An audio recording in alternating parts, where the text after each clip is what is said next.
Welcome to The Man Who Kept Dying. My name is Vincent Olivier.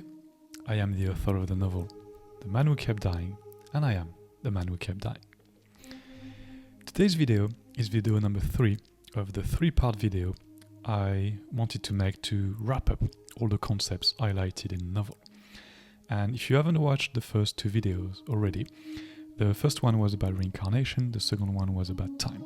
And I would put some cards and links in the description below so that you can access them if you wish to watch them before watching this one.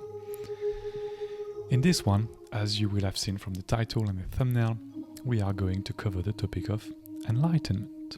But actually, I was thinking that maybe this is not the exact last video, because as I'm translating the novel from English to French, I'm realizing that I also mention the law of attraction, and I shall do a specific video on that. So maybe the video on the law of attraction, take it as a bonus video.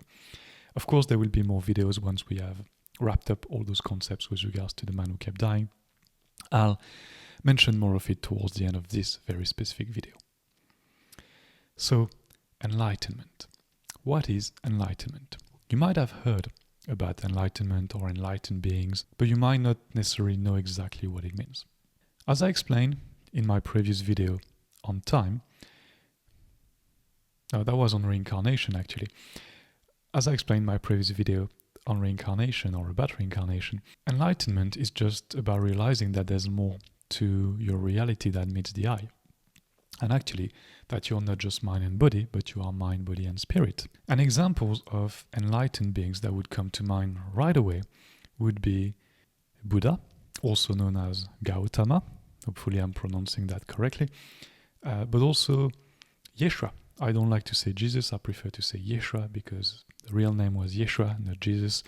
I also do have a bit of a problem about the fact that religion is trying to make us believe that Jesus was born on the 25th of December when it's proven throughout history that it never was the case. So I'd rather say Yeshua, if you allow me to. But you also have Saint Germain, very well-known enlightened being, also described as masters, the enlightened being. Babaji, a good example of an enlightened being. Babaji, also called Mahavatar Babaji. And many others. But what you will notice very quickly in the list I've given, of just 4 examples that I've just given to you, there are only men in that list. Well, the truth is, according to the spirit side, that more women throughout history have become enlightened than men. Does that surprise you? It doesn't surprise me personally. The ratio, I think, was 2/3 women, 1/3 men. I think history is more likely to remember men because of the current structure of society we have, as simple as that, sadly. And also, there aren't that many enlightened beings or masters throughout history. If you think that we are, 8 billion people on the planet right now, maybe 8.5 billion, I'm not too sure. There are, according to the spirit side, between 10 and 20,000 ascended masters or people that have become enlightened throughout their lifetime on Earth throughout history. That seems like a tiny, tiny, tiny ratio in comparison to how many people we are on this planet. Does that make enlightened being any special? Well, yes and no is the answer, of course. I'm going to cover that in a second. But excuse me. But also remember that one enlightened being makes more difference than 1 million people who are not enlightened or not conscious of their spirit nature, of the nature of reality, of the fact that they are supposed to be mind, body, and spirit, and not just mind and body. So if you apply that ratio to the number of people we are on the planet, and if my calculations are correct, you only need about 8,000, 8,500 enlightened beings presently on the planet to do more good than all the other unconscious people. Not that unconscious people are necessarily doing bad things or being bad. It's just that the enlightened being can bring back that awareness of the mind, body, and spirit nature to the planet faster and quicker when they reach that threshold of 1 in a million, so to speak. And maybe that's where the expression comes from. I don't know. Just speculating at that point. But what does that mean to be enlightened? Well, let's cover all the different points because there are many different ones. The first thing is enlightened beings will have a complete different understanding and perception of reality. They understand that there's only you. As I've explained in another video on the possible nature of reality, there's only one single point of consciousness. And that single point of consciousness divided itself or fractalized itself or fragmented itself, whatever word you see fit for that action, into multiple different soul beings. And then soul beings come to Earth to have that experience of physical density and experience time as well, which we don't experience on the other side. Therefore, the enlightened beings or the masters understand that everything that surrounds them is an illusion, and they are part of the illusion because the illusion is just them. Or, if I were to talk to you, the illusion is your illusion. And I've had that moment as well in my life when I remember having the realization that everything was just fake around me. That yes, that mic is very real. If I knock it, I could break it. And everything surrounding me is solid. If I run through a wall, I'm just going to smash myself on the wall and do myself physical damage. But nonetheless, it's like everything is like as a movie stage. So I remember all of a sudden having that realization, that clear vision that everything was just completely fake. And that if you could take me to the moon, I would be able to breathe. And you could take me to the sun and I would not burn to death because it was all an illusion. And once you see through the illusion, it's very difficult to not see the illusion for what it is ever again. Although, because you live your everyday life, you still go through it nonetheless. But one important point about being enlightened also is the capability to take responsibility for every one of your actions. And by that, I mean that you are understanding that you are fully responsible for everything that is happening to you in your life. And the way it is unfolding is actually happening in the most perfect way.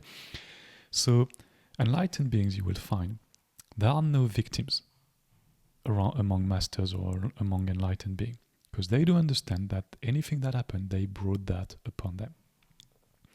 And it's one very important point, because it makes you realize and face all the actions and the decisions you've taken in your life. And yes, you might look back at a relationship or an issue at some point where someone was aggressive towards you, and you may think like, I was not responsible for that.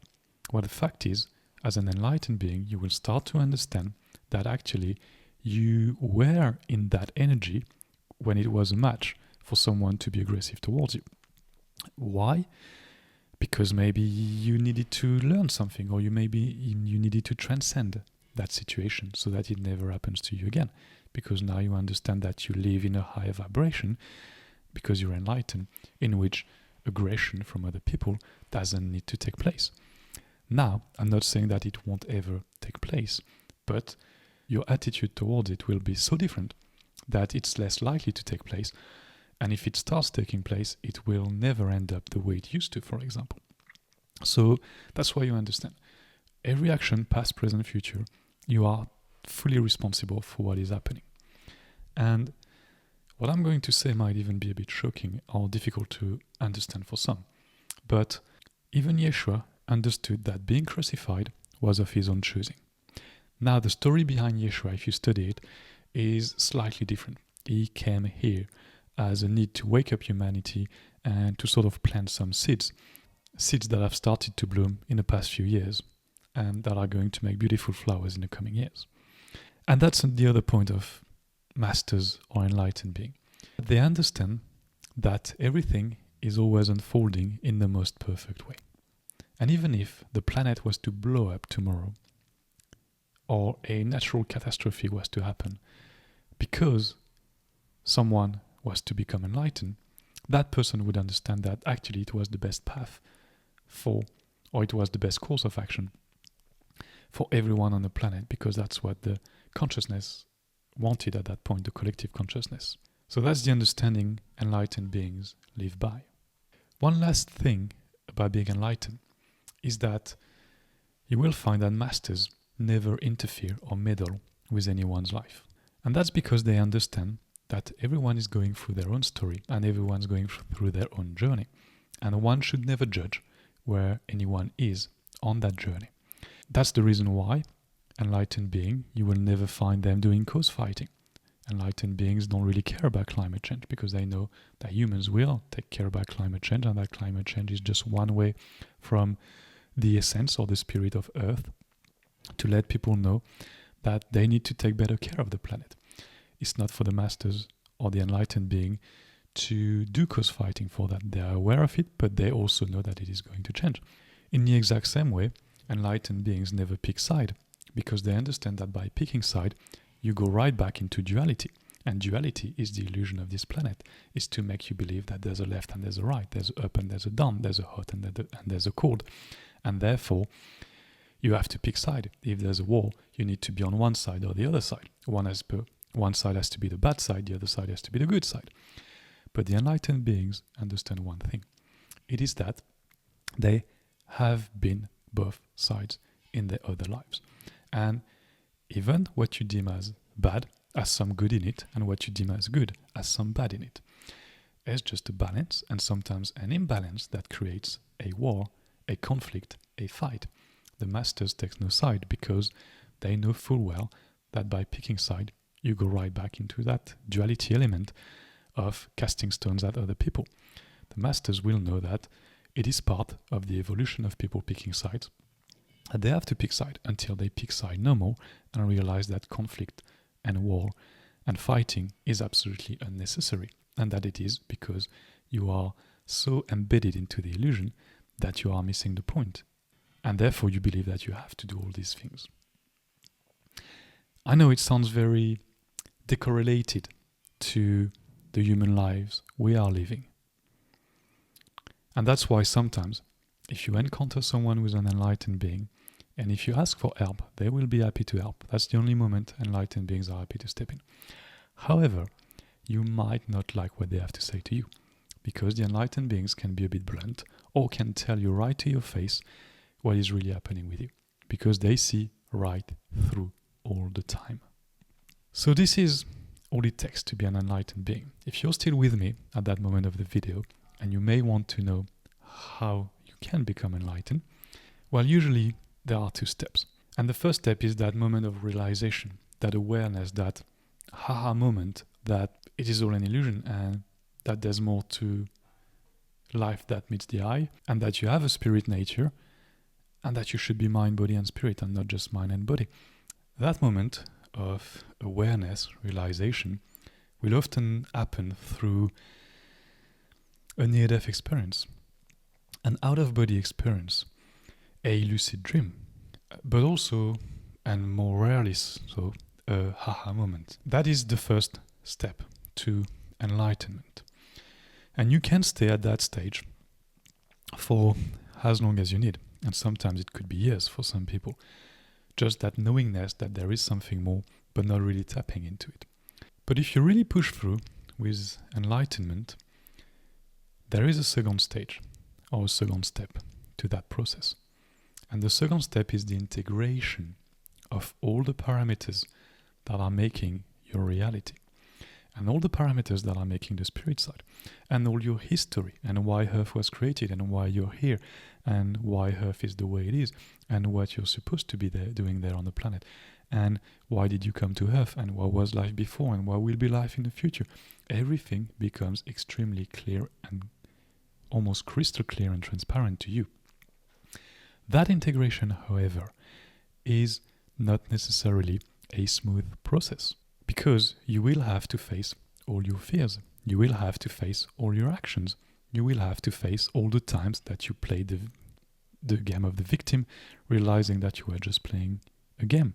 And actually, you were never a victim. It was all part of the illusion of playing that game, of acting that role. And again, I fully appreciate, and I'm very aware that by saying so, it is not necessarily something nice if you feel like you've been victimized in your life, or bullied, or aggressed, or whatever. I've been too, in my own ways, and we've all been. So just also remember that nobody's really escaping the duality on the planet. So we've all been the victim, we've all been the aggressor in one way or another, whereas consciously or not. Because sometimes even your best intention towards someone can be interpreted as a negative intention for that very specific person. It's not easy, life on Earth. That's why it is the hardest planet to be on. And that's why enlightenment is actually one of the hardest things to achieve on this planet. And that's why that second step of taking a hard look at yourself in the mirror is also a very difficult one, or can also be a very difficult one, because I guess for some it would be an easy exercise to go through, for others it can be a lot harder. And that process can take a long while as well. But essentially what happens once you go through that, it is an invitation to your soul to come into your life. So that's when you become fully mind, body and spirit. You will have this connection with your soul that it completely reestablished. So if that connection was severed before, now it's completely embedded within you. And you could have great moments because now you have all the wisdom of the soul. And generally speaking, that's when your intuitions will become clearer. That's when you will have more appreciation for everything in life. And also that's when life will unfold in a better way for you. But nonetheless, with enlightenment come a few caveats. The first one being that, generally speaking, enlightened beings or masters don't stay very long on the planet. And there is a reason for that. I personally believe that the nature of the reality made it so that there would always be a few enlightened beings at any given moment on the planet. Remember that ratio, 1 to a million. We were a lot less people on the planet in the past. Everything is cyclical as well. But once one had become enlightened, especially in the past, in moments where there was a lot less to do, or you would communicate to a few group of people or a few groups of people, and then traveling the world was perhaps a bit of a more arduous task, masters would not stay long on the planet.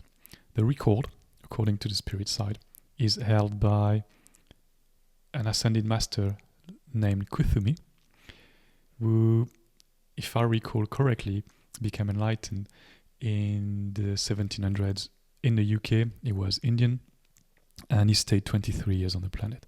His enlightenment and his integration happened around the age of 20 for him. I think it was just before 20 years old or something like that. That's apparently the record. So very often over time, when someone was becoming enlightened, they would stay for a few weeks, maximum a few months, perhaps a few years. There were always a few exceptions, but they would not stay very long on the planet because in a way the game was complete for them. They have mastered the game, they have explored all the possibilities. There is very little else to do. Just enjoy life though. The second difficulty of being an enlightened being and staying on the planet is that you are still on Earth, and therefore you're still subject to the duality of the frequency, and you're still subject to being around a lot of unconscious people. And all those people, they will not affect your energy field, but they can shake you, left or right a little bit here and there. It's not necessarily nice all the time. You will still see conflicts, you will still see wars, you will still see a lot of things that are going wrong and that need to be changed or updated. So you have to stay within that. Of course, it's not affecting you, but it still surrounds you nonetheless. And the last caveat or difficulty about being an enlightened being is that it can be a very lonely path to walk, because you're very unlikely to stumble across other enlightened beings. You will, eventually, and enlightened beings between themselves, they know right away, oh, I know you're enlightened because you went through so and so in life. It's just the way people meet, the energy, the way they're able to portray that energy or to feel. It's very easy when two enlightened beings meet or two masters meet. They know right away that they're meeting another one. But these are the main caveats or difficulties of staying there. As an enlightened being, you have to be very comfortable with being lonely and with being with yourself. which a lot of masters actually do appreciate because they need time to step away from all the noise of civilization and human life, so to speak. As one ascended master, Saint Germain, once said, if you want to do a little challenge for yourself, is go to a restaurant on your own and don't be afraid of sitting in the middle. And actually, when you're an enlightened being or a master, you will project such confidence about yourself and such comfort about being with yourself that the waiters won't even think about putting you in a corner tucked away from the rest of the room. They will actually very naturally give you a table, if not right in the middle, like quite close to the middle, or at least like you won't be, as I said, tucked away in a corner. And treat yourself to a nice meal, to a nice glass of wine if you drink alcohol, to whatever you fancy, because that's one thing about being masters. And why do it then? Because of all the caveats, because of all the difficulties, the sometimes hard process of integrating your soul into your life. Why do it? Why become an enlightened being? Well, there are lots of reasons, actually. And the first one is because you cannot not do it at one point in your life. Let me rephrase that. Because it is the only goal of coming to Earth. It is to one day become a master, an enlightened being. Why? Because you came to Earth forgetting your true nature so that you could play roles, act, better understand who you were, redefine yourself anew. Once you've redefined yourself anew and you are comfortable with that definition, you will live that definition. That's who you are. And that moment is when you will reconnect with your soul and with your true nature and reintegrate all of the spiritual aspects of you, all of the past lives of you and the future lives as well. Time does not exist anymore. So you are complete. And that's what I said, you cannot not do it, because it is the game of life. And eventually, every souled being on this planet will become an enlightened being. Also, we are going through a period of the next few years where a lot of people are going to awaken, so to speak, become more conscious. And that's why people will be seeking information such as this one, just to understand all those concepts. And the journey actually will be a lot less lonely for the people who are going to enlighten in the coming years than for those who have enlightened in previous years. Other advantages? Well, you only get to do it once, so you might as well enjoy it, because once you've done it, you never have to come back for another lifetime ever again. And that, for me, was enough to say, where do I sign? Where do I sign? I never have to come back ever again. That's great. You know what? I'm so tired of this life. I'm so tired of this planet. I want to get out. If there's a way of getting out, never coming back again, please let me know. And as soon as I discovered about enlightenment and mastery and so on, I was on it. I had to research it. I had to understand it. I had to know how we could do it. But also, it's not the only advantage. As an enlightened being, you will also understand all the parameters of life, and therefore your life, mostly, will be a lot better than it ever was before. And you will get to live life in a brand new and more joyful way than you used to. Because as I mentioned in my video on time, you never have a bad day anymore. You might have a bad 15 minutes, you might have a bad event, you might have to go through something. Remember, you're still on Earth, so you still have the duality. But you have the wisdom to take a step back and know that if this is happening to you, there's a reason why it is happening to you. And you're able to extract that wisdom right away. So if there's a negative situation, it will never be a very long situation. It will actually be an opportunity for you to continue to define who you are truly with regards to that situation. So that situation is very unlikely to happen to you again. You can also, by staying on the planet, be a messenger for others, by sharing your story, and that's why we have so many people sharing their NDE stories, and I'm trying to do so through that channel and by being interviewed in podcast or radio and so on. Because it is important at this moment in time on the planet that a lot of other people actually realize that they are mind, body and spirit, and that they too can become an enlightened being, or a master, or a conscious person, or however you want to phrase that. And the last one, which is also important, is you will never fear death again. And for me, that is a very personal one, because if you've watched many of my videos and if you've listened to a few podcast interviews I did recently, you will know that for most of my life, I was absolutely fearing death. Now that I've reached a certain state of consciousness through the near-death experience and all the reacquainting I did and all the research I did with the spirit side, the masters or the enlightened beings will understand that death is just a transition process, and actually you are returning to your true nature, to who you really are. This was just an experience, although for your last lifetime, you may bring your soul with you for the lifetime, for the enjoyment, and in a way to show your soul, hey, this is what it's like to be a human. Sometimes you have physical aches, physical pain, sometimes you have emotional pain, sometimes you have emotional highs and lows. Lots of things are happening. The soul was always a bit at a distance. Once you become fully conscious, the soul is part of the journey too, and is also realizing what it takes to be a human and what a grand being you actually are. So as I always say, pat yourself on the back for being there, watching this video at this very moment. It's very important what you're doing for yourself. This was a long video, and it's time to wrap it up.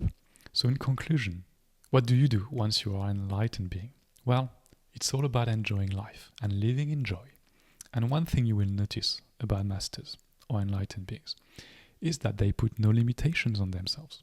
So for example, they follow no routine, they follow no structure, they follow no diet, they don't pick side, unless they choose to temporarily follow a specific diet. That might be of their choosing.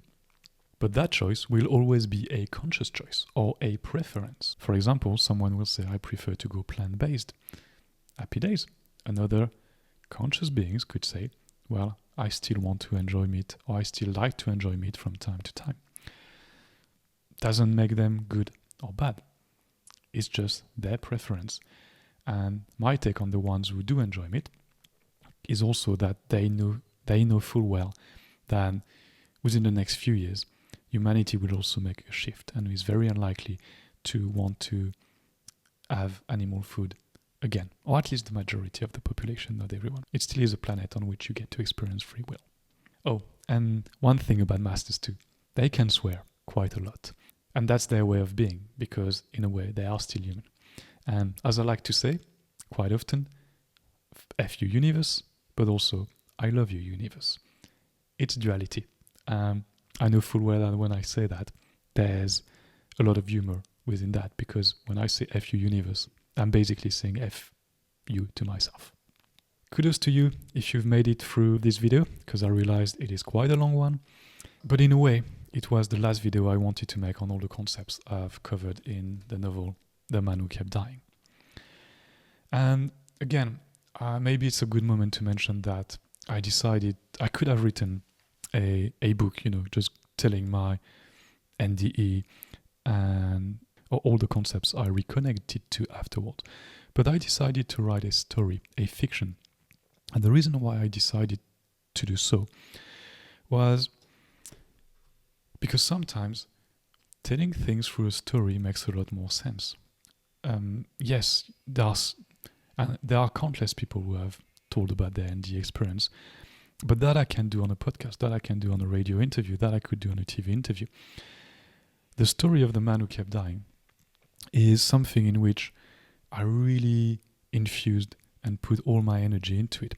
So as you read the novel, you should feel in every chapter, in every paragraph, in every sentence, that there is an energy to it. You should feel that everything that I really wanted to share with you, the readers, is actually going through every single letter and every single page of this book. So hopefully you get to feel that as you read it, and it's a nice story too. If you remember, one of the great stories of the past few years was The Alchemist from Paul Coelho. And I'm not here to compare my novel with The Alchemist because it's not the same content and I'm not a full-time writer. However, the idea of a powerful story is always a great one, and that's the reason why I wanted to write a novel. Thank you for taking the time to watch this rather long video. I hope you enjoy it. If you have any questions about enlightenment, please let me know in the comments below. You can also reach out to me via Instagram. It is The Man Who Kept Dying, same handle. But yeah, do let me know if you feel like you've gone through your enlightenment, or if you know people who have, or if you have questions about that. And I say to you, as usual, until next time, be conscious, my friends.